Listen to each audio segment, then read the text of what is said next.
What's up, everybody? It's the Alex Leak and Friends NFL podcast, back for another week. I'm your host, Alex Leak. We got Dustin on the show. What's up, Dustin? Hey, what's up, everybody? Good to have you on. Dustin is a Colts fan, so Colts, Jags, he's going to have a lot to say on this one, as did I. A great game, and lots to talk about. First off, so expectations were pretty high. Colts bring in Phillip Rivers. What were your expectations for the Colts with having a quarterback like Phillip Rivers in there? What's your hope for this team?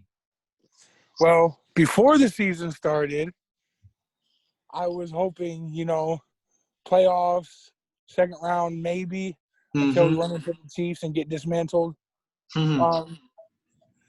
Yeah, but after week one, I'm probably starting to think different, man, because I was pretty upset with Phillip Rivers. I ain't going to lie. Yeah, you're a little more upset with him than I am. I know you're a fan, so you're going to be more, keeping a closer eye on it. But we'll get into this. The Jags, so a lot of talk the entire offseason when we're talking about the Jags, we're talking about low expectations and rebuild and trading away all these names, all these players that were on the team: Calais Campbell, Nick Foles, AJ Bouye, Yannick Ngakoue, Ronnie Harrison, Leonard Fournette, Marcel Darius, all gone.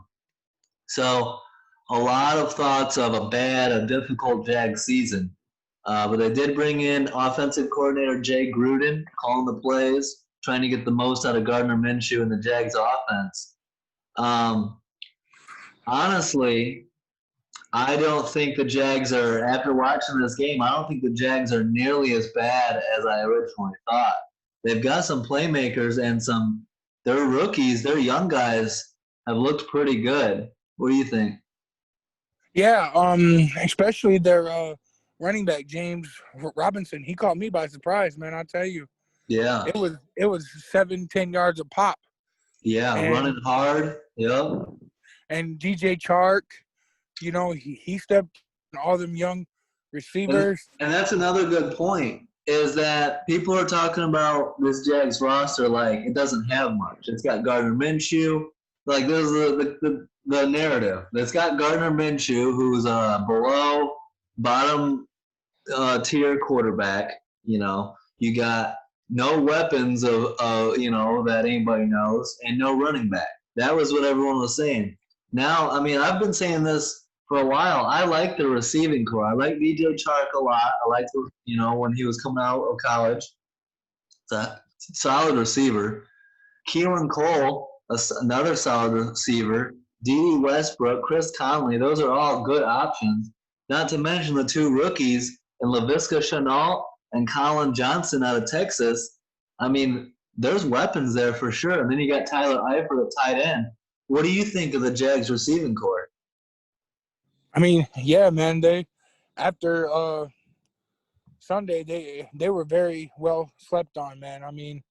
I've seen Laviska Shenault make some good plays. Yeah. Colin Johnson, he's a big body receiver, man. He was out there, getting double teamed and making great grabs. Yeah, I'm surprised he went in the fifth round. He should have gone higher, like third, second or third. Yeah. So I believe they have weapons.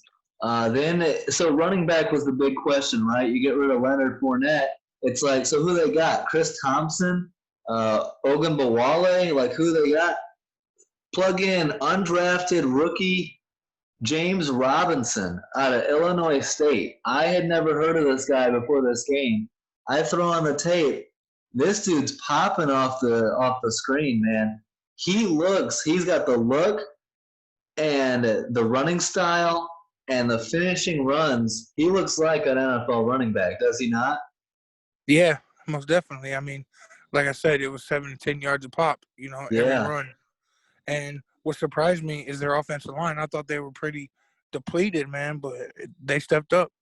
Yeah, not a bad. You got a good, Cam Robinson, Jawan Taylor, Brandon Linder, Andrew Norwell. So it's not a bad offensive line. And they really impressed week one. But Phillip Rivers, I didn't think he did that bad. when it wasn't bad, like when it was just your typical receptions, moving the ball down the field, Philip Rivers' timing and accuracy seemed pretty good in my opinion. Hitting 21-yard out to Paris Campbell, getting the running backs involved, and the Colts go up 7-0, and everything was going to plan. I think Philip Rivers. I mean, there's a reason he's lasted this long in the NFL. He's got an arm talent. He can make accurate throws. It's just he's a little risky at times with his throws, I think. Let's see here. So, I mean, Colts got to a 7-0 lead. You weren't really – when did you start to get worried about this game?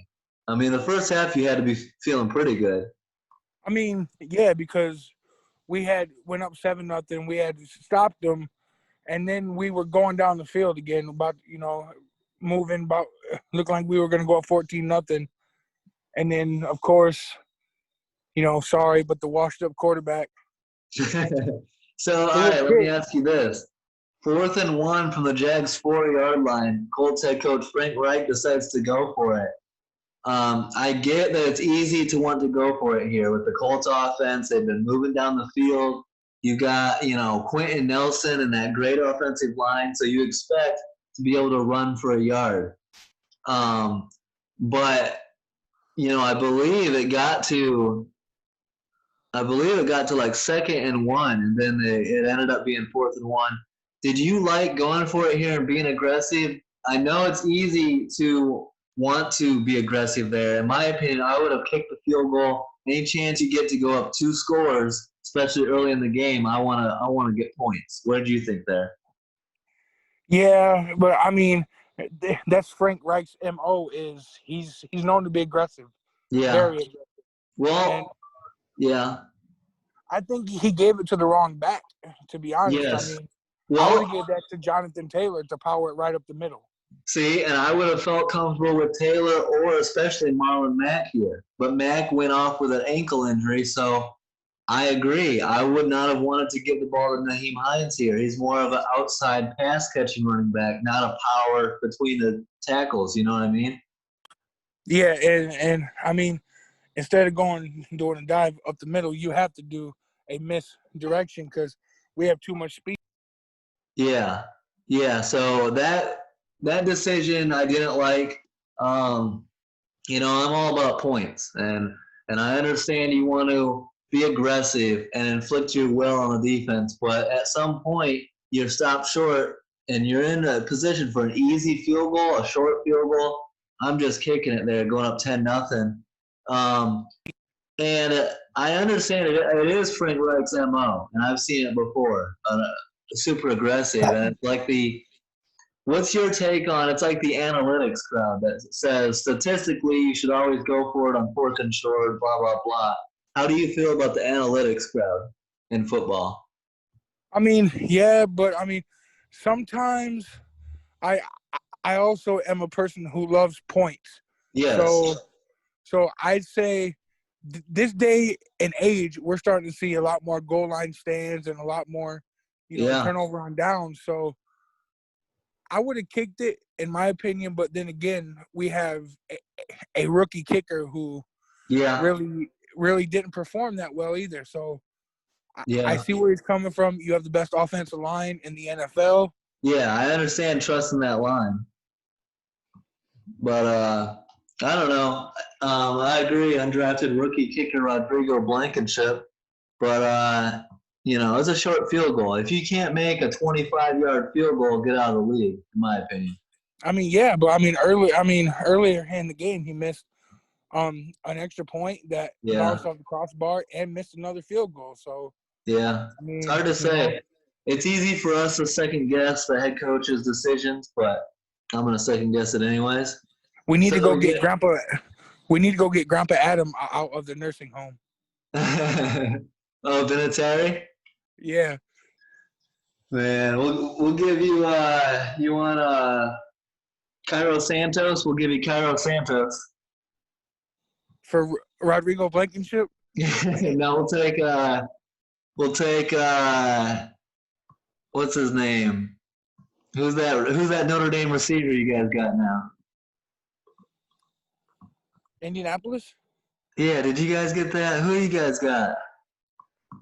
The only ones that I know of are Pittman. We'll take Pittman, yeah, USC receiver. yeah, Michael Pittman Jr. Yeah, for whatever reason, I thought he was Notre Dame for a second. Yeah, we'll take Pittman for Santos. He used to destroy Notre Dame, if that's what you're talking about. So, all right, end of first quarter, 7-0 Colts. Jags offense still not really getting it going. Can't overcome a sack by Danico Autry. Another punt. At this point, I said making it look easy. A 20-yard pass from Phillip Rivers to T.Y. Hilton. But then this is where we start to see C.J. Henderson, the rookie corner for the Jags, step up. Man, I'm telling you. He balled out, man. He brought it. He forced the incompletion while guarding T.Y. Hilton. And then on 3rd and 10, Rivers targets Hilton again. And this time is intercepted by C.J. Henderson, returned for 22 yards. C.J. Henderson's first career NFL interception. Now, I understand this is a little bit of a risky throw by Rivers, and you're targeting, I think that most people would say target a rookie corner. You've got, they're putting a rookie on your number one option, T.Y. Hilton. You expect T.Y. Hilton to win that battle and get open. What's your thoughts on, first of all, C.J. Henderson being put on T.Y. Hilton, not only that, but doing a really damn good job. Yeah, man. I mean, he definitely played like a veteran and not a rookie, man. I mean, yeah. T.Y. couldn't do nothing. Any of the receivers that he was on could not do nothing all game long, man. He's a ball. I thought, I was high on Okuda. I was high on Christian Fulton. I liked C.J. Henderson, but I didn't know he was this good. I didn't either, but man, he really has a bright future there. Do you think that some of the problem could have been? So my take on Phillip Rivers is patience with him. Like in the same way that Tom Brady needs patience in Tampa Bay, Phillip Rivers is going to need some patience in Indy. A new system, new weapons, and then you've got a surprisingly good rookie corner in Henderson. Do you think the combination of those two things led to why Phillip Rivers had a tough day?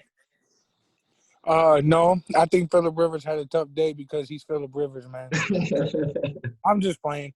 No, it's yeah, you can see at times there's lack of communication because he overthrew Ty a lot on some shallow crosses and stuff when he was open. So it's just a little bit of miscommunications and a lot of dink and dunks, which really bother me. But yeah, I think that the dink and dunk offense can work if you're accurate and consistently getting first downs. Where you run into issues is if you can't run the ball or you get penalties and back you up. Rivers is older, so the arm strength and all that is going to start to be a question. But, I think he'll be all right. Just patience with that. The Jags tie the game up at 7 with a 6-yard pass from Minshew to DJ Chark. So 7-7 after the short field on the interception. Rivers 17-yard pass to Paris Campbell. A nice pass while fading while being hit. Nice touch on that throw to Paris Campbell. On 3rd and 7, a 14-yard pass to T.Y. Hilton. Those timing routes between Rivers and Hilton are very difficult to defend. And when he's accurate like that on those outs, those are, things that you can rely on later on down the year. Rivers pass to rookie running back Jonathan Taylor, who takes it 36 yards down to the Jags' 2-yard line. That's your first image of Jonathan Taylor, really, right there, taking that pass, almost for a touchdown, really showing off his explosiveness and his talent right off the bat. Yeah, I'm definitely gonna love it, man. He's explosive. He's got good vision. Just everything you need so far in an NFL running back. Sorry. Yeah, you got to be happy that they drafted him too, especially after losing Marlon Mack week 1 like that. Yeah, that's tough, but don't sleep on Nyheim Hines. He's got speed, man. Yeah, he's a perfect number 2 running back. He's not a number 1, but he's that good change of pace, pass catching option. And you can also do 2 running back sets where you got Taylor on one side, Hines on the other. That's a good, as long as Taylor keeps developing and becomes like a number 1 option, that's still a good running back combo. Taylor should be used for our power. Yeah. Yeah, and he showed his pass catching ability. Nowadays, you got to have both, and he's got it. Yeah, I can't wait to see the future with him. So the second and goal for the Colts, they bring in Jacoby Brissett, second and goal from the 2, but Brissett is sacked by Jags linebacker Miles Jack for a loss of 6 yards. In my opinion, that's where you're getting into that too cute. Like, just use Phillip Rivers. Just have your normal offense out there. I hate when NFL coaches try to trick the defense instead of just lining up and saying, we have the better players. We're going to run at you, try to stop us. And I like that type of mindset way more than I like bringing in Brissett on second and goal for a play and trying to trick the defense. What do you think on that? Yeah, I mean, I figured he probably should have kept Phillip in the game, but I understand why he did it. Brissett's a big body guy who he's versatile, and he can. Yeah, 6'5". I like Brissett. Speaking of which, you're not high on Phillip Rivers. How short in your mind, and how long before you're gonna be on social media, whether it be Facebook or Instagram or Twitter? How long before you're gonna start saying, "Bring back Jacoby Brissett"? Next week. Damn. So you're high on Brissett. You think that he can do a better job with this offense? I mean, I felt like Jacoby got his job ripped right from under him when he was just learning and developing. And I mean, he wasn't a terrible quarterback. He just didn't have years under the Frank Reich system. Yep. Once you give him 2-3 years, I thought he could have been a decent quarterback. Yeah. Last year I called Brissett the best, like going into the year before Luck retired. I called Brissett the best backup in the NFL. So you give him an opportunity, and he can prove himself and establish himself as a starter in this league. So, all that being said, if Phillip Rivers doesn't turn out, you do have Jacoby Brissett, who is a good second option, who can come in and win football games, I believe. Yeah, and I mean, he's definitely. I mean, he's basically Andrew Luck, just a different person. He had the same body frame. He's big, man. Jacoby's big. Yeah, he's accurate. Plus, he brings a little bit of the run game. Ability to run with the ball. So we'll see how that goes as the Colts season continues. Rivers' 8-yard touchdown pass to Nyheim Hines puts the Colts up 14-7. You had to be a little bit frustrated with your defense in Indy. Minshew dissecting the defense, big chunk plays, 17 yards to Chenault, 11 yards to Cole, 12 yards to Chart, just moving the ball down the field. That had to piss you off going up against the Jags offense.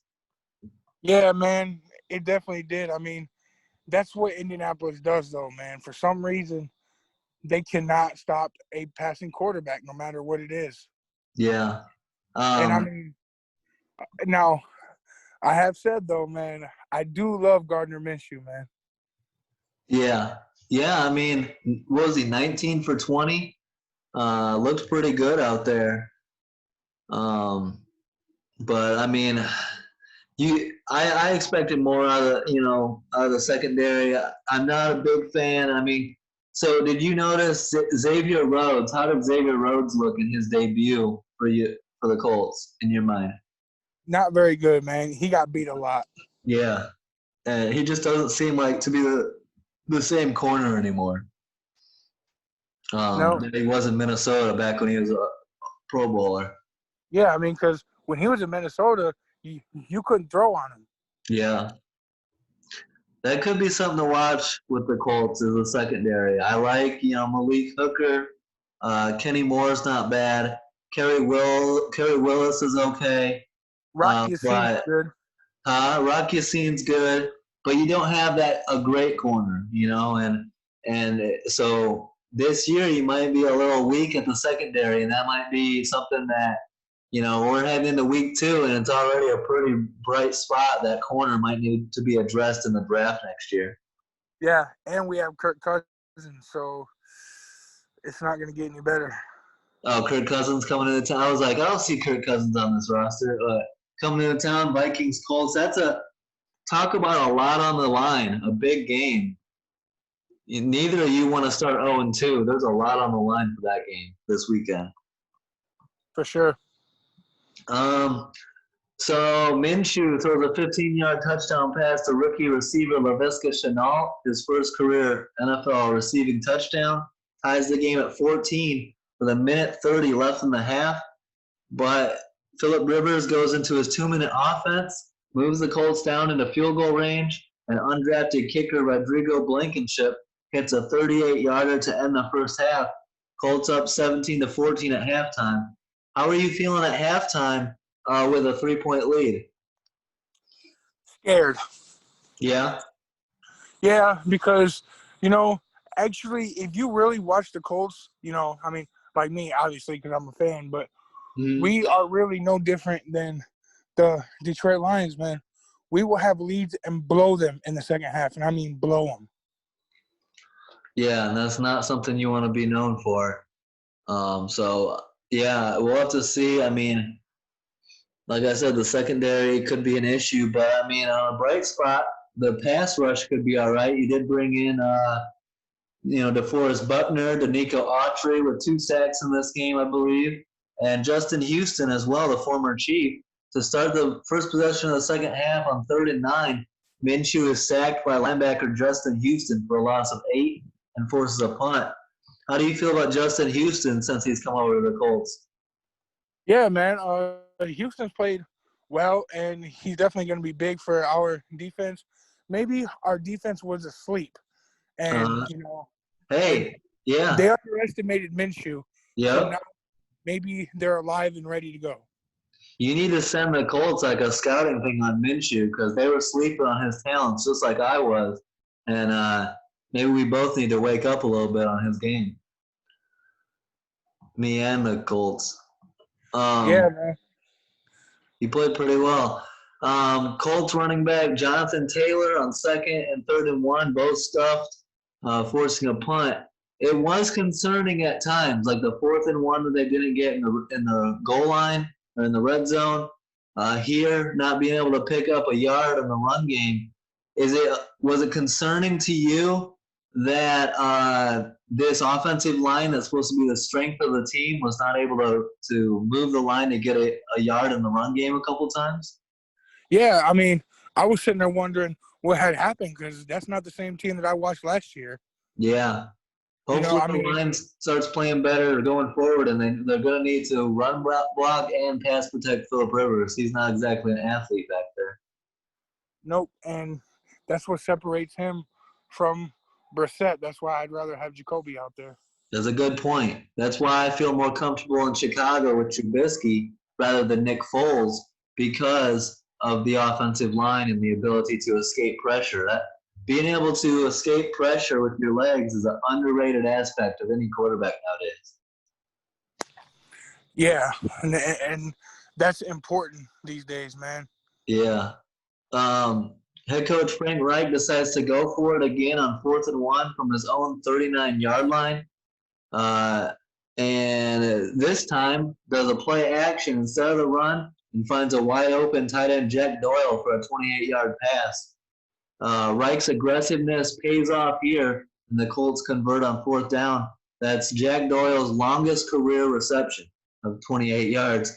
Did you like to see him go play action on 4th down here? Yep, and I love Jack Doyle too. Yeah. Yeah, he's always been underrated. Once in the red zone, back-to-back illegal formation penalties force Indy into a field goal attempt, and undrafted kicker Rodrigo Blankenship hits the upright from 30 yards out and misses the field goal attempt. Now, I know it's easy to blame the kicker here and put it on Blankenship, but he's undrafted rookie. I think this is mostly going to go back to coaching, in my opinion, with back-to-back illegal formations taking them out of a chance to score a touchdown here. What do you think? Yeah, I mean, but man, these days you got to make that field goal. Yeah, absolutely. If you're a pro kicker, you got to make that. He is an undrafted rookie making his first start, but that's not going to be an excuse going forward. I mean, it has Colts fans worried. Like what if we need you for a win and you're hitting the ball off the post? Like, can we trust you or not?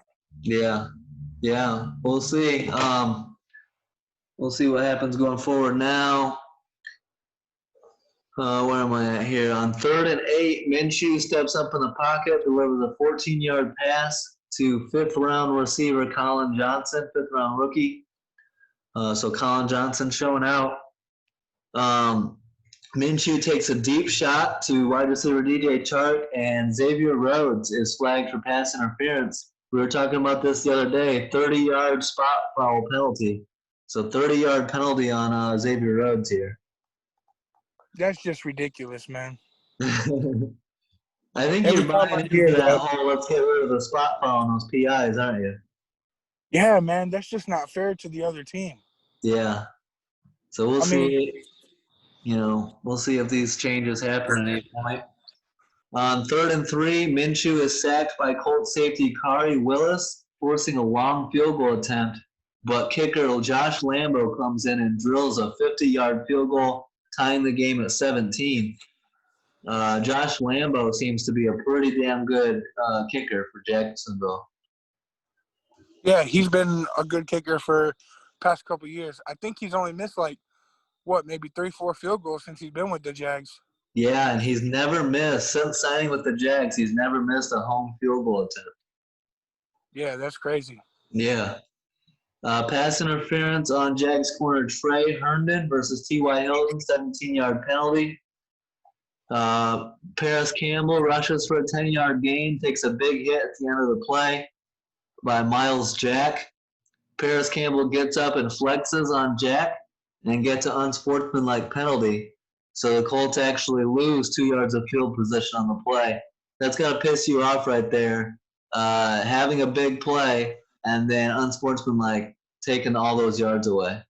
Yeah, very, very stupid decision by Paris, man.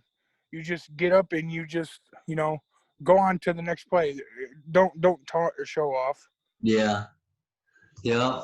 So I mean, as I'm seeing a little bit of this from the Colts week 1, like some coaching mistakes and some stupid mental decisions. And I hate to say this because this isn't going to make you happy, but it does remind me a little bit of what was happening with the Lions week 1. Some undiscipline, some issues, and when you have to overcome not only turnovers and penalties and stuff like that, it's tough to win football games. Yeah, and mark my words though, Paris Campbell is going to be a star. Oh, I'm a big Paris Campbell fan as well.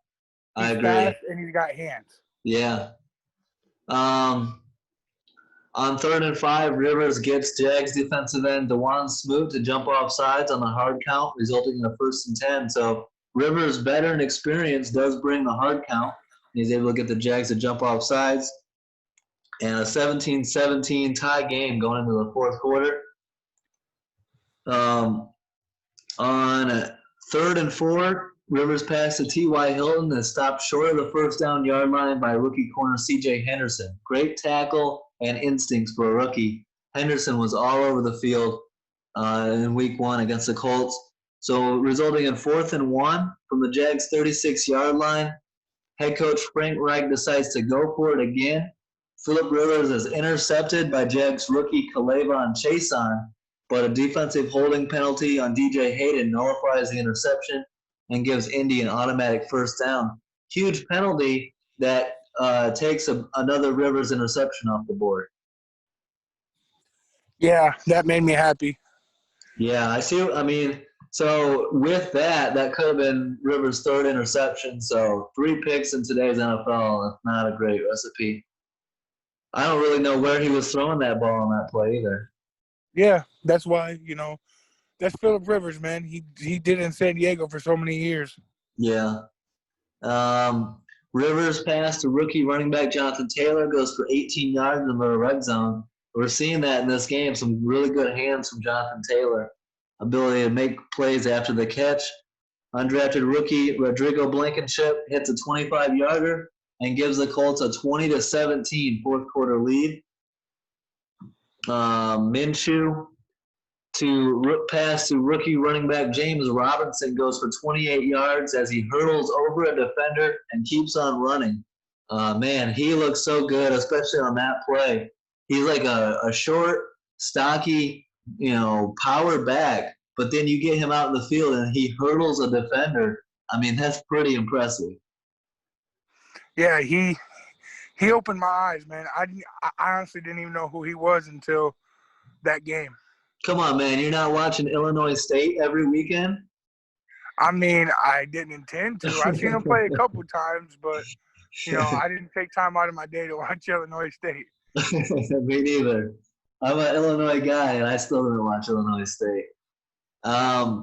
Colts safety Kenny Moore had Robinson bottled up in the backfield for a loss, but called for a horse collar tackle and instead hit with a 15-yard penalty. These miscues, especially late in the game, extending drives, really hurt the Colts defense. Yeah, they need to reiterate also on what a horse collar is, man. I mean, exactly, dude. If you grab now, is the horse collar grabbing right in the middle of the back of the neck, or is it on the shoulder? Well, it's supposed to be grabbing the inside of the collar. That's the original intent of the rule, if you remember, going all the way back to Terrell Owens when he was an Eagle, when he got hurt. Yeah, but, man, I see that happen all the time, and it only gets called when they want to call it. Yeah, it only gets called at certain times, and the rule is so vague now. Now they're even saying that it's the right call if you grab the back of the jersey up high.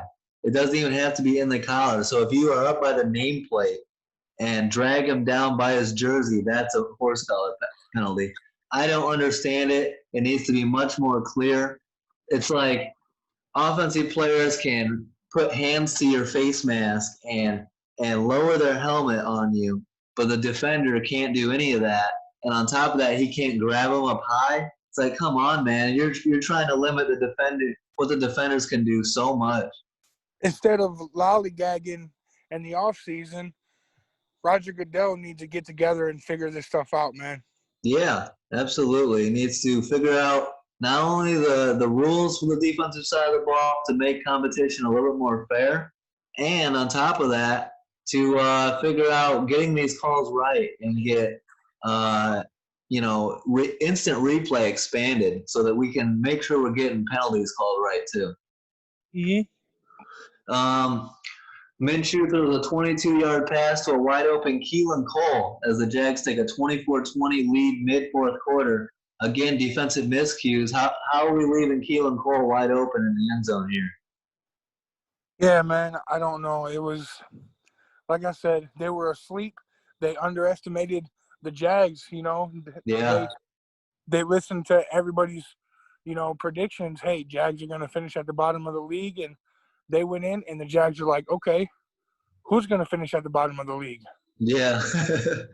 And a point made, I mean, I like these Jags young receivers, and they don't get any talk. No one talks about them. No one praises these Jag receivers. But I'm going to make a bold statement. I think you put Mitch Trubisky in Jacksonville with those receivers, and I think he has success and does well. I think Minshew is definitely benefiting from these receivers. I mean, when they're wide open like that, it's easy money. But I thought he did a pretty good job throughout the game of getting the ball in the hands of his guys, and he wasn't targeting just one guy. He was spreading the ball around to all of them, and they were all making plays. He can move too. He's actually athletic. Yeah, yep. I said recently, Gardner Minshew is Mitch Trubisky with a mustache. That mustache, man. Ladies love it. I'm not hating. I like Mitch Trubisky. He can run. He threw 3 touchdowns in the fourth quarter. There's no hate coming from this guy. Yeah, I got to see more from Mitch, though, man. We do need to see more. We need to see more consistency out of both of these guys, to be honest. Going forward, we'll see if either can get their team into the playoffs. He's the key to the Bears winning a chip.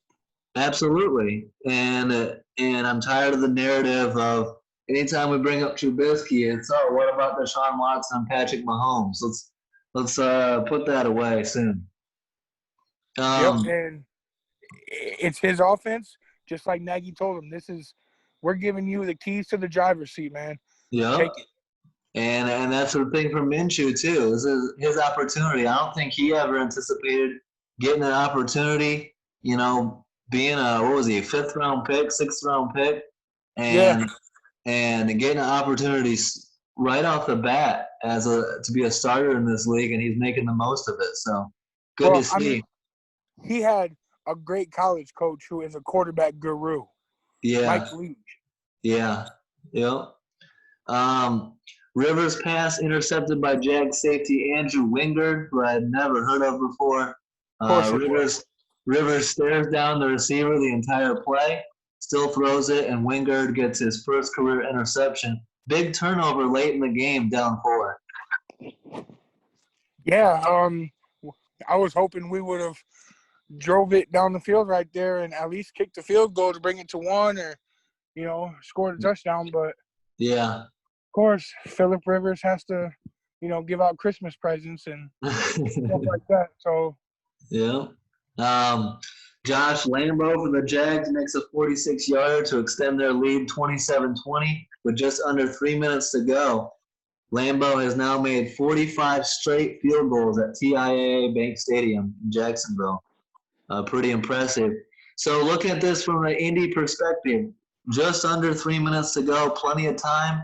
Phillip Rivers has a lot of game-winning drives in his career, so an opportunity to go win the game or at least tie it. Roughing the passer penalty on Jags defensive end DeJuan Smoot. Big penalty late in the game, so that helps. Colts driving, getting into, at least field goal range, trying to do it. But on fourth down, Jags rookie corner C.J. Henderson makes the game-winning pass breakup while defending T.Y. Hilton, forcing Colts turnover on downs. And what a debut for C.J. Henderson, first of all. I mean, interception, great job all game on T.Y. Hilton, and then makes the game-winning pass breakup. You can't ask for much more than that out of a rookie corner. Yeah, but, I mean, the play before that, Hilton did drop a very, very important pass. Yeah. That would have made it a first down, and he even knew it, too, because he was beating himself up about it. Yeah. You got to make those plays, especially in the clutch. He can talk to DeAndre Swift about that, too. He's a great receiver, though, man, Yeah. You don't expect that out of T.Y. Hilton. You really don't. Very, very underrated. Show him some love, everybody. Yep. Jags shot the Colts 27-20 in Jacksonville in week 1. Minshew, like we said, 19 of 20, 173 yards, 3 touchdowns, and no turnovers. That's the biggest key right there, no turnovers, protecting the ball. Undrafted rookie running back James Robinson, 90 combined yards in his NFL debut, but really popped off the screen. It's an example of, you can look at the stats after the game and see James Robinson and not know, be like he's just another guy. But if you actually sit down and watch the game, the stats don't pop off the screen, but his play absolutely did. Yeah, I mean, he had a wonderful game, and I think they said he's the first undrafted rookie running back to put up those kind of numbers since the late 80s, maybe? Oh, yeah. He's the first undrafted rookie running back to start week 1 in the last 30 years. Yeah, that's insane. Yeah, rare as hell. Good game from Keelan Cole, 5 catches, 47 yards, and a touchdown. Rookie corner C.J. Henderson, 5 tackles, 3 pass breakups, and an interception in his NFL debut. And kicker Josh Lambo goes 2 for 2 on field goals, 3 for 3 on extra points. For the Colts, Phillip Rivers 36 for 46, 363 yards, a touchdown, and 2 picks. Right off the bat, I see something I don't like. 46 pass attempts from Philip Rivers.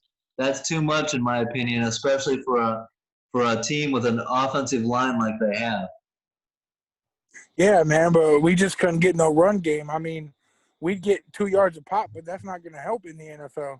Yeah, I mean, then that's got to get better. It's a it's understandable to excuse the 46 pass attempts for one game, but going forward, 46 pass attempts, that's not going to win many games in the NFL, especially when your leading rusher only got 9 carries. Yeah, and I mean his age too. That's just going to wear him out. Yep. Naheem Hines combines for 73 yards and 2 touchdowns, 1 receiving, 1 rushing. Rookie running back Jonathan Taylor combines for 89 yards. Defensive end Danico Autry records 2 sacks. And undrafted rookie kicker Rodrigo Blankenship goes 2 for 3 on field goals and 2 for 2 on extra points. So next up for the Jags, the 1-0 Jags at the 1-0 Titans. What do you think happens there? Do you think the Jags can go in and get a road win and get to a 2-0 start? Or are the Titans going to take care of home field and get to a 2-0 start themselves? That game is going to be a good one. It was close, but the Titans really didn't play that well against the Denver. So yeah, I think if Minshew and the offense can show up, I think they can very easily beat the Tennessee Titans. Yeah, I'm gonna pick the Titans, but they need to figure out their kicking game. Can't have Gostowski going 0 for 4 or 0 for 3 again. And Josh Lambo is a hell of a kicker, so the Titans' offense sputtered against Denver too. Man. With no Von Miller, so they better bring it. Otherwise, the Jags. How shocking would it be if the Jags get out to a 2-0 start with 2 division wins to start the year? Yeah, that could be dangerous, man. Yeah. For the Colts, 0-1 Vikings at the 0-1 Colts on Sunday. Big game. Neither of these franchises want to start 0-2. Yannick Ngakoue, coming in. You guys know him well, coming in wearing a Viking uniform this time. Going up against Kirk Cousins, Dalvin Cook, Adam Thielen, Kyle Rudolph. Big game. How do you see this going? Do you think the Colts can bounce back and get a win in their home opener? Yeah, I do. Just because we're in Indianapolis, man, it's going to help us a lot. I mean, I know there's no fans, but we're at our home, and we usually protect our home pretty well. Do you want to see the Colts use Jonathan Taylor a lot on Sunday? Feed Jonathan Taylor? Oh, for sure. I would rather Taylor start. Yeah. Yep. So, and an odd stat from this game, Colts-Jags, the Colts lose despite not punting the ball once in the game. It's the first time that's happened since 1991. So. Yeah, that's crazy stuff. So, all right. Well, thanks for coming on, Dustin. Good stuff as always. We're going to keep these episodes coming out. Don't forget to like, subscribe, leave a comment. Let us know what you think. Have a great week, guys. Peace out.